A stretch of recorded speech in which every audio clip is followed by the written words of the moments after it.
Selama ini, suhu di tumor yang mengandung partikel oksida besi meningkat hingga 45 derajat. Dalam beberapa menit, sel-sel kanker tidak mampu melindungi diri dari panas, melemah, atau terbunuh. Kemudian, tumor tersebut dapat sepenuhnya diberantas dengan kemoterapi. Jadi, dari kemoterapi ini menggunakan zat besi sebagai media penyembuhannya. Malah, Ustaz. Oh iya, iya. Oke, difokuskan ke fungsi zat besinya ya. Itu dilanjutkan lagi. Artikelnya jangan lupa di-share di Google Drive-nya biar saya juga bisa ikut melihat dan mengecek. Oke, silakan selanjutnya.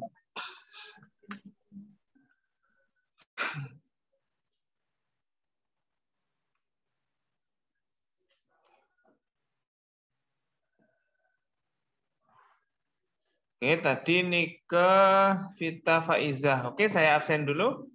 Anissa Agmelia ada? Sakit, Ustaz. Oh, sakit. Ya. Arini Husaina?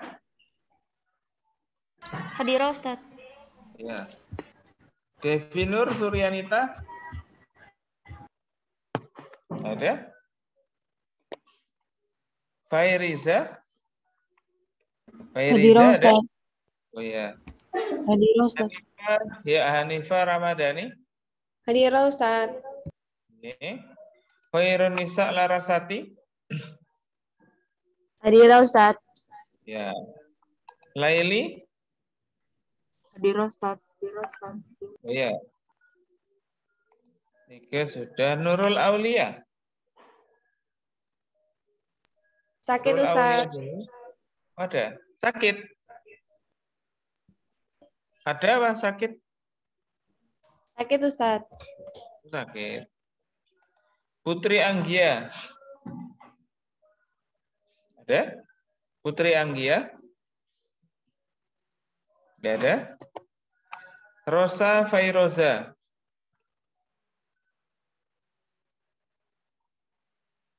Rosa Fairoza? Tidak ada? Saila Zikrina ada? Hadirah, Ustaz. Ya, Zakia? Kalau sudah ada di Zoom itu berarti saya absen ada. Zakia nggak ada. Zidana Harisma? Sakit, Ustaz. Sakit. Siapa lagi yang sakit? Zidana, Nurul Aulia, dan Anissa Akmelia. Ada lagi? Zakia Lutfi, Ustaz. Siapa? Zakia Halo? Lutfi. Zakia Lutfi sakit? Zakia Lutfi. Naam, Ustaz. Hadir atau sakit? Hadir, sakit. Sakit, Ustaz. Oh iya, siapa yang menyakitinya? Oke, kita lanjutkan. Yang sudah ada? Oh ya, kita dahulukan yang kemarin belum presentasi. Anissa Akmelia. Oh, Hama sakit lagi sekarang ya? Sekarang nggak ada ya? Yang kemarin sakit Devi Nur Suryanita. Belum ada. Khairunisa Larasati. Minggu lalu nggak ada. Boleh presentasi sekarang duluan. Nurul Aulia juga boleh. Oh, Nurul Aulia sakit ya? Naam, Ustaz. Oke. Nah, ini nggak ada.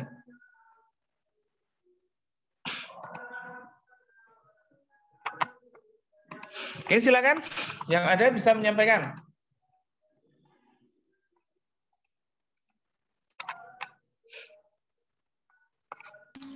Ustaz Afwan.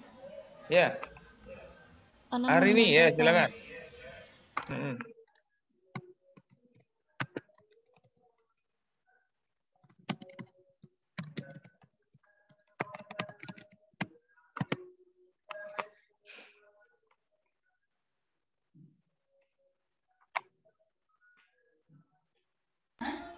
Sudah masuk, Ustaz? Sudah kelihatan. Nah, bismillahirrahmanirrahim. Assalamualaikum warahmatullahi wabarakatuh. Waalaikumsalam. Di sini saya akan melanjutkan tentang sejarah Islam bagian kedokteran. tentang jurnal yang kemarin yang berjudul Az-Zahrawiyah, Prominent Muslim Medical Sciences and His Impact on West.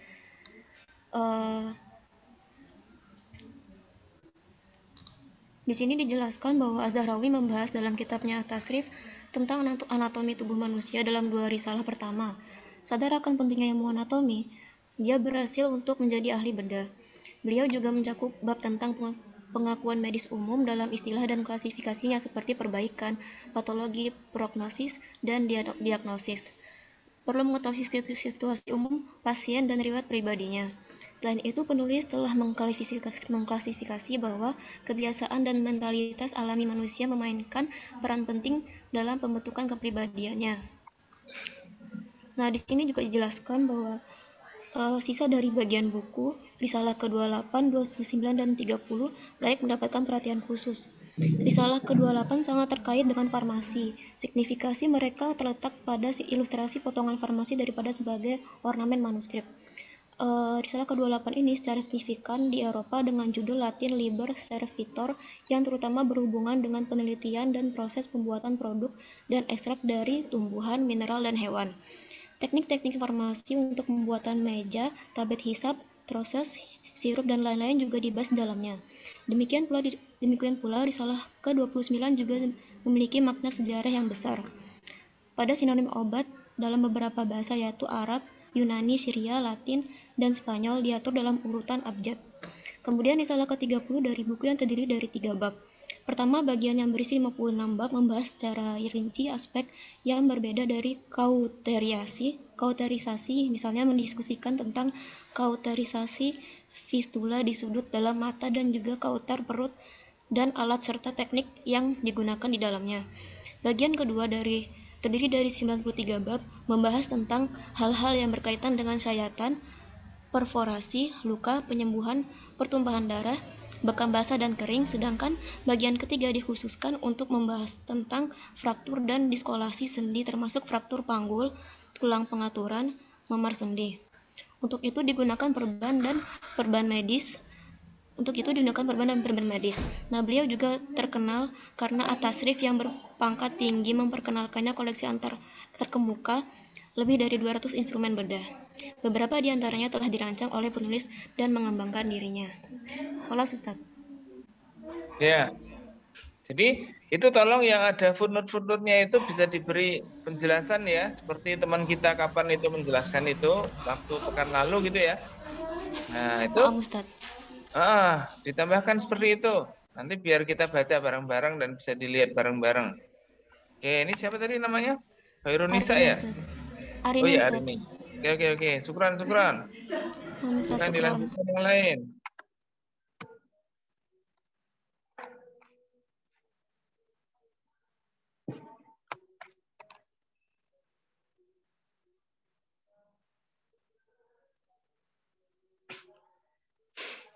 Kalau yang presentasi itu saran saya diselesaikan secepatnya saja supaya kita cepat pindah ke pelajaran setelah ini. Itu bagus juga. Gitu ya. Yang belum ini jangan nunggu. Ustaz Afwan. Mana mau ke presentasi, Ustaz? Siapa? Sheila ya? Ya, silakan. Silakan. Layarnya sudah kelihatan belum, Ustaz? Sudah kelihatan? Bismillahirrahmanirrahim. Assalamualaikum warahmatullahi wabarakatuh. Waalaikumsalam warahmatullahi wabarakatuh. Pada presentasi sebelumnya, saya membahas mengenai arsitektur Masjid Istiqlal yang terletak di ibu kota Indonesia, yaitu Jakarta. Dan pada progres keempat, saya mendapatkan saran untuk membahas mengenai bagaimana pengaruh-pengaruh arsitektur luar dapat mempengaruhi bentuk Masjid Istiqlal Jakarta. Dan pada proses kelima ini, saya akan membahas mengenai pengaruh gaya arsitektur pada Masjid Istiqlal Jakarta. Pada pertama, saya akan membahas mengenai arsitektur bergaya Timur Tengah pada Masjid Istiqlal, yaitu adalah kita dapat melihat ornamen Islami dan juga nuansa religi yang ada terletak pada minaret masjid, yaitu seperti yang kita lihat di sini, yaitu adalah pada masjid pada umumnya di Indonesia pada waktu itu hanya memiliki beberapa menara. Namun pada Masjid Istiqlal yang dibangun pada waktu itu hanya membuat satu menara. Hal ini dikarenakan karena Masjid Istiqlal meniru gaya arsitektur Timur Tengah pada saat itu. Dan yang selanjutnya adalah adanya ornamen pada kubah dan juga jendela, lorong rumah, dan juga beberapa material lantai yang mengikuti arsitektur gaya Timur Tengah, seperti yang dapat kita lihat pada gambar berikut ini. Yaitu adalah kita dapat melihat ornamen lafaz-Allah dan Nabi Muhammad pada ruangan utama masjid.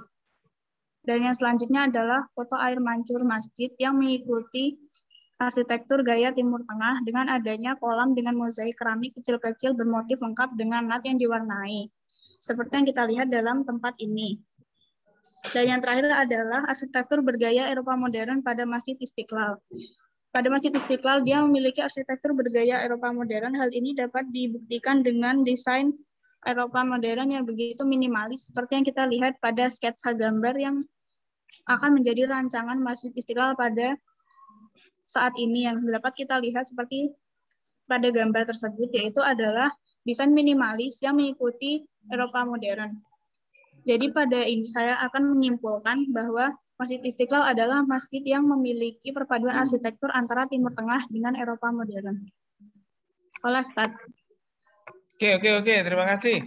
Ya, itu betul sekali sudah fokus pada arsitektur dan pengaruhnya pada arsitektur, khususnya studi kasus Masjid Istiqlal.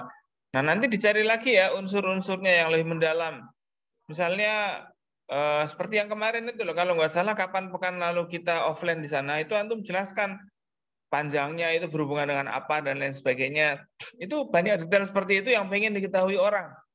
Ya, termasuk orang itu menggunakan ukuran itu misalnya di luar negeri atau asal arsitekturnya itu seperti apa modelnya.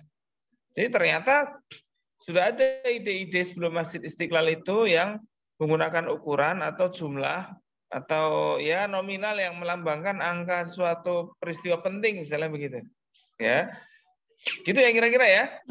Ya, terima kasih. Cuma itu saja masukan saya. Oke. Baik, silakan dilanjutkan yang lain. Mana Ustaz? Siapa ini? Hanifah Ramadhani Ustaz. Ya, Hanifah, silakan.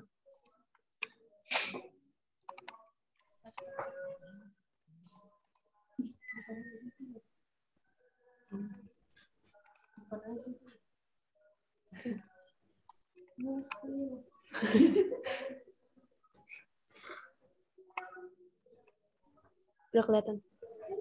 Udah kelihatan, udah.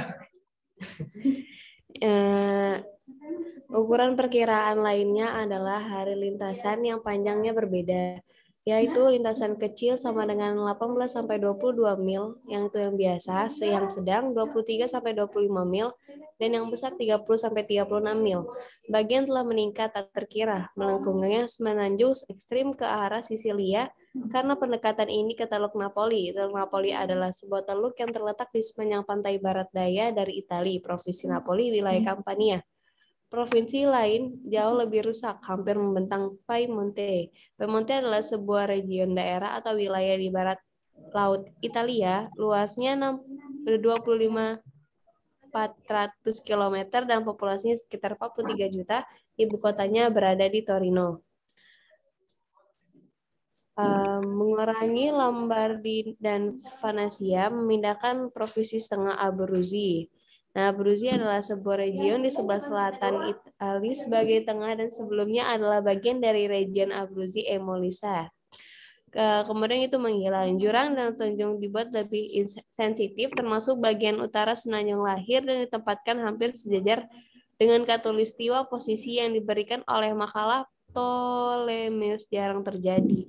Dan yang terbaik dari tangan Serite Hadrisian dalam fondasi dan dihiasi dengan 69 peta geografis warna. Serite Hadrisian adalah seorang kaisar Roma dari 117 hingga 138 Masehi. Hadrian memberi nama Suria Palestina untuk daerah yang dulunya bernama Yudea. Baru belakangan hanya disebut Palestina, dilahirkan dengan nama Publius Aulus Hadrianus di Roma atau Italica. Sudah Ustaz. Ini yang dibaca artikel apa ya? Ya, mungkin bisa dilihat kan yang dibaca. Hanifa ini ya.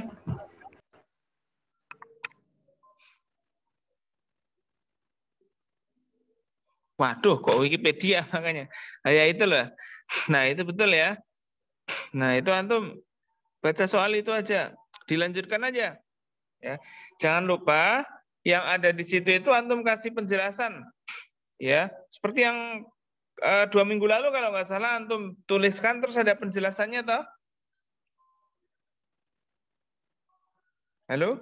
Ya. Ya Ustaz, Nah, ini kayak Ustaz. gitu ya. Iya. Oke. Terus atasnya lagi, coba lihat atasnya lagi. Ya, di Word-nya aja. Di Word-nya, saya pengen baca yang tadi ya. Ada sesuatu yang menarik tadi kayaknya. Oh iya. Teluk Napoli, oke.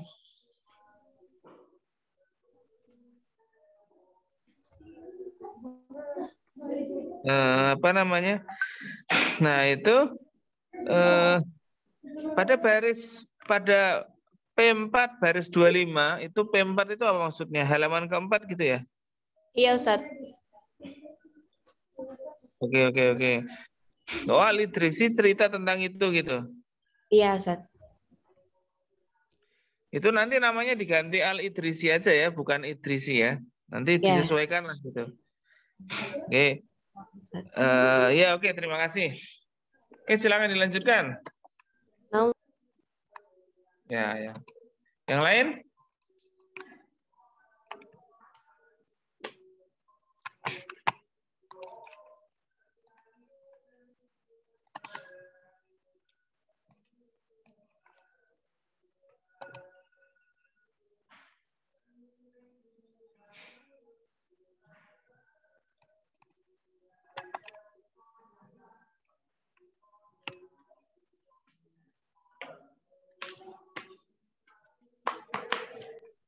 Laili Fadlatus. Laili, silakan. Ya, silakan Laili.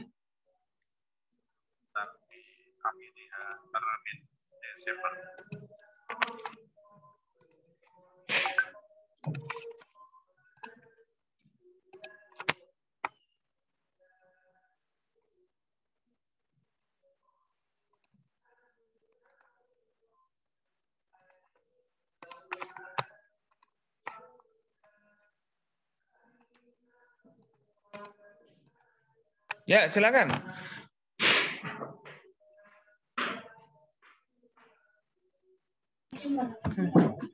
Di sini saya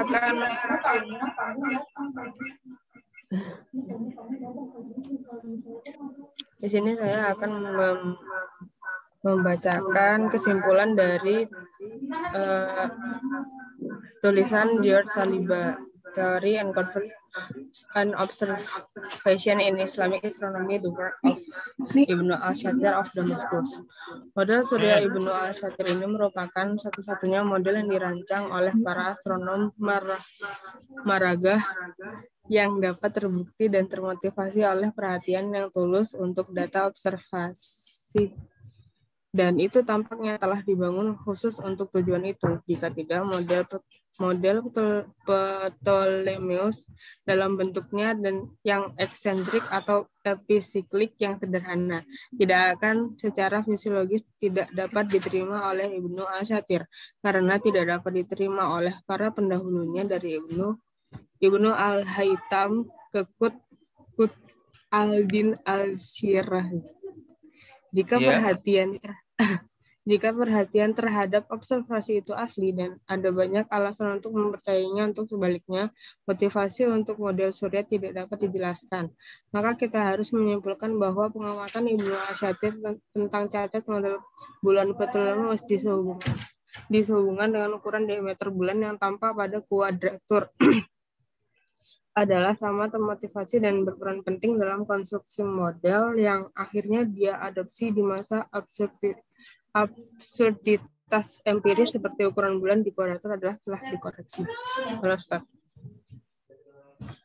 Oh ya, komentar saya itu antum jangan terlalu terburu-buru membacanya ya. Mungkin itu isinya sangat padat. Mungkin satu pertemuan ya antum meringkas 1 halaman atau 2 halaman itu sudah cukup banyak. Yang penting adalah menjelaskan, ya, menjelaskan inti dan pokok dalam yang dijelaskan situ. Kelihatannya tadi antum cuma menerjemahkan saja, terus kurang paham kayaknya isinya apa. Sehingga beberapa ada yang ya perlu disesuaikan lah. Seperti tadi Ibnu Satir tadi menjelaskan tentang apa, percobaannya bagaimana, kok nggak diterima itu kenapa. Itu kelihatannya antum hanya menerjemahkan saja. Nah itulah yang perlu dilacak. Itu ya. Apakah Ibnu Satir itu mengoreksi sebelumnya atau membuat hal yang aneh atau membuat hal yang salah atau ternyata malah benar. Nah itu antum berikan komentar. Seperti itu ya. Coba tadi. Ya, oke, Laili ya. Oke, silakan. Jadi coba ceritalah yang antum pahami itu seperti dari teman kita yang bercerita tentang arsitektur itu. Jadi antum ceritalah seolah-olah antum paham hal itu secara mendalam. Soal nanti ada yang salah paham ya sudah nanti kita luruskan saja bareng-bareng. Gitu ya. Oke, syukran. Silakan dilanjutkan lagi. Ya.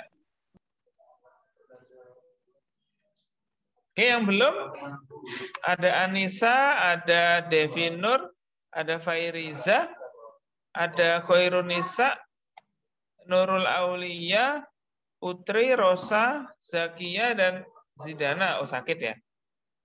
Oke, yang belum ini yang nggak sakit, Putri, Rosa, Khairunisa, Devinur, Fairiza. Silakan. Ana Ustaz, Fairiza. Ya. Fairiza. Oke.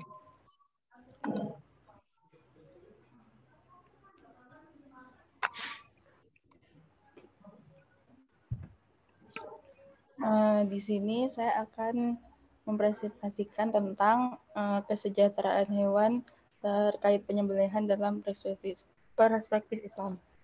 Di sini mengapa Muslim mempraktekkan penyembelihan halal? Menurut Departemen Pengembangan Islam Malaysia, proses penyembelihan halal hewan melibatkan penahanan pemingsanan jika digunakan dan pemutusan trakea, kerongkongan, dan kedua arteri karotis dan vena jugularis. Dalam syariat, menyembelih bukanlah hal biasa di mana manusia bertindak semaunya sendiri, melainkan merupakan ibadah yang harus dipatuhi oleh umat Islam dalam ketentuannya. Al-Quran telah menetapkan persyaratan khusus untuk penyembelihan hewan yang dapat diterima secara agama. Dalam surat Al-Baqarah, Allah menyebutkan apa yang dilarang untuk dikonsumsi oleh orang-orang yang beriman. Pemingsanan sebelum penyembelihan dapat didefinisikan sebagai proses teknis yang dilakukan pada setiap hewan untuk menyebabkan ketidaksadaran dan ketidakpekaan pada hewan, sehingga penyembelihan dapat dilakukan tanpa rasa takut, cemas, sakit, penderitaan, atau kesusahan yang dapat dihindari. Namun dalam beberapa tahun terakhir telah dilihat terutama dari perspektif kesejahteraan hewan sebagai sarana untuk meminimalkan rasa sakit dan penderitaan yang terkait dengan penyembelihan. Pemingsanan dilakukan sebagai metode imobilisasi hewan untuk memungkinkan manipulasi hewan yang lebih mudah dan lebih aman untuk personel yang menangani hewan besar untuk mencapai pemotongan pembuluh darah di leher yang efisien. Ustaz. Oke. Ya. Silakan ditambah lagi tentang apa namanya? Kan tadi fokusnya pada penyembelihan hewan. Ya. Apakah praktek-praktek penyembelihan hewan itu di zaman dahulu orang Islam itu sampai sekarang itu sama atau ada perbedaannya? Nah, itu mestinya yang ini. Terus di barat itu bedanya bagaimana penyembelihan hewannya? Nah, itu supaya melengkapi, supaya memperjelas bagaimana penyembelihan hewan dalam Islam itu bekerja. Ya. Atau antum tambahkan lagi dalil-dalil tentang, bukan dalil Al-Quran ya, tapi seperti itu tadi, ya, yang sudah itu apa namanya stunning apa ya, stunning apa itu ya, dalam ya itu bagaimana tentang slaughtering atau stunning dalam Islam itu, ya. ada penelitian empiris tentang itu juga menarik. Ya, khususnya nanti dilihat dari segi sejarahnya. Ya, kalau umat Islam kan nggak ada bedanya ya dari zaman dahulu sampai sekarang sama saja. Nah sekarang bagaimana dengan orang-orang yang lain? Misalnya orang non-Islam itu zaman dulu nggak percaya, tapi sekarang melakukan. Misalnya begitu. Nah itu jadi temuan yang baik. Apalagi temuan-temuan itu sekarang didukung dengan fakta ilmiah yang seperti yang antum paparkan itu. Jadi antum bisa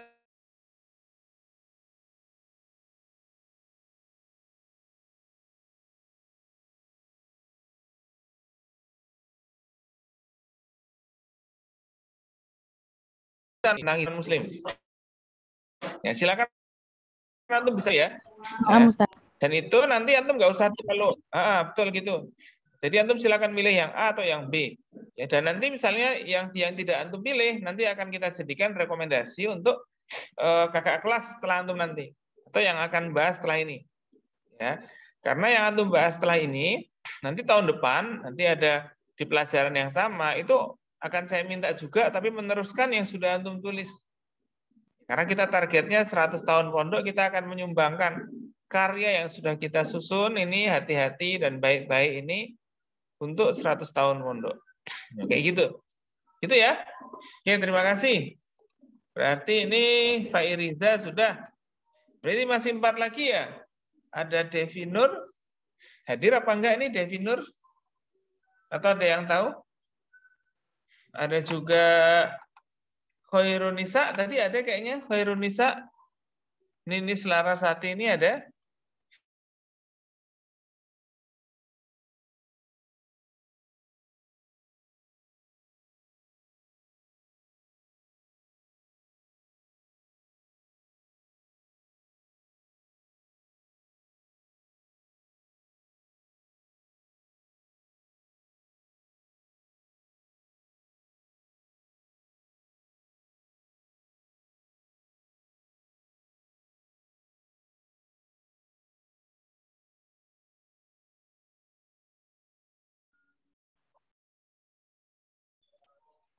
Halo, dia melanjutkan?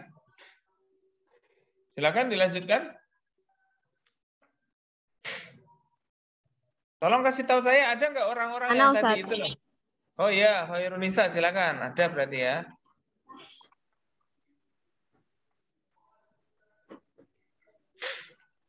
Bolehlah di-share apa yang sedang dibacakan? Oh iya. Dia nggak mau, Dek. Nggak mau ke atas. Udah. Bismillahirrahmanirrahim. Assalamualaikum warahmatullahi wabarakatuh. Oke, waalaikumsalam.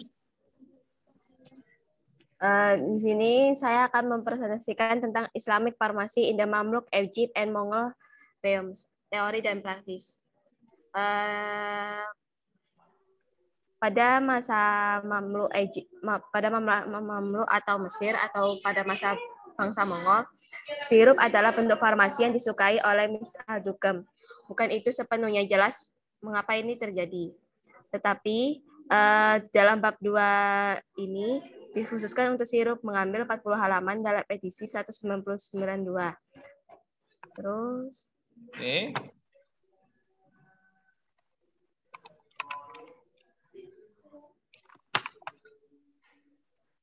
tradisi medis ini sendiri menganggap bahwa makanan dan obat-obatan pada masa itu sebagai bahas dari kontinum, seperti yang ditunjukkan oleh buku yang merawat obat-obatan sederhana, Alkitab Al-Adwiyah Al-Adawiyah, Kitab Bahan dan Obat-obatan. Para apoteker pada zaman itu tidak peduli dengan teori atau mengadopsi dan menemukan kembali materi medika eksotis yang berguna. Pada zaman Genghis Khan bangsa Mongol menaruh minat pada farmakologi budaya yang mereka taklukkan, sementara rubab Cina atau Kumukus memanfaatkan lada putih yang sebagai bagian integral farmakologi Persia pada abad ke-10 dan ke-11. Terus pada masa era dominasi Mongol, itulah reputasi mereka, terutama rubab, menjadi katarsis dari pilihan seluruh Timur Tengah. Pada masa itu, beberapa orang sederhana Asia Barat diperkenalkan beberapa obat seperti damar wangi perut atau damar Pistachio-Lecitus, Amethystus vomica, benih buah pohon sintrin, dan 14 senyawa obat-obatan yang dilakukan mereka sampai perjalanan ke timur, terutama teriak. Pada tahap sejarahnya obat mujara umum serta penangkal segala macam racun. Populasi teriak ini mungkin berkontribusi dalam munculnya opium sebagai terapi obat-obatan dan teratus medisina saat ini, karena opium telah membentuk salah satu bahan utama sejak zaman Helenistik. Ini contoh obatnya, Ustadz. Oh iya. Udah, Ustadz. Oke. Apa namanya? Ini loh, yang ini kayaknya nerjemahkannya perlu di ini lagi ya. Seperti damar wangi perut. Nah, ini apa ini? Ini nama aslinya, Ustadz. Pistacia Ya, itu enggak. lestistus. Damar wangi aja, nggak usah wangi perut. Perutnya di mana kan? Ya, nah itu dia. Jadi terus referensinya ya, itu dituliskan, maksudnya dijadikan footnote gitu. Karena kan antum ini nulis ini berdasarkan karya yang sudah ada, toh bukan ngarang kan? Atau bukan neliti sendiri, toh? Enggak, Ustaz. Ya, jadi kayak gitu. Ya, itu koreksian dari saya cuma itu saja. Ya, Oke, terima kasih. Siapa ini? Khairunisa ya. Oke. Selanjutnya masih ada 3 lagi. Devi Nur, Putri Anggia, dan Rosa Fairoza. Ada? Kalau nggak ada, kita pindah pelajaran selanjutnya saja. Nggak masalah. Halo? Sama antum nggak 3 orang ini? Halo teman-teman yang ada di Zoom. Mohon informasinya. 3 orang ini, Devi sama Rosa Fairoza, izin Ustadz. Siapa? Devi Nur sama Rosa Fairoza. Oh iya.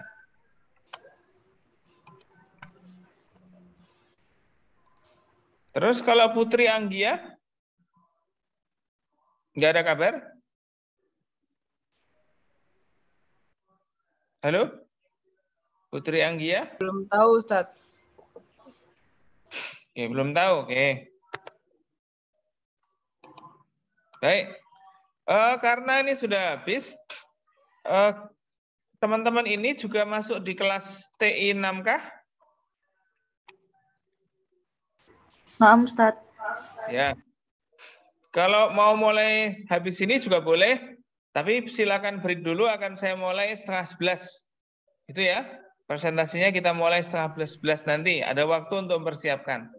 Silakan bisa dipersiapkan sebaik mungkin. Baik, kita tutup presentasi hari ini dengan baca hamdalah.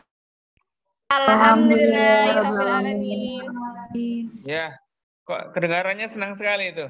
Bisa makan mie ayam dulu ya, silakan gitu ya. 10:30 saya buka lagi untuk presentasi, nanti jam 11 adalah pembacaan absen. Gitu ya. Terima kasih, silakan. Linknya masih yang ini sama.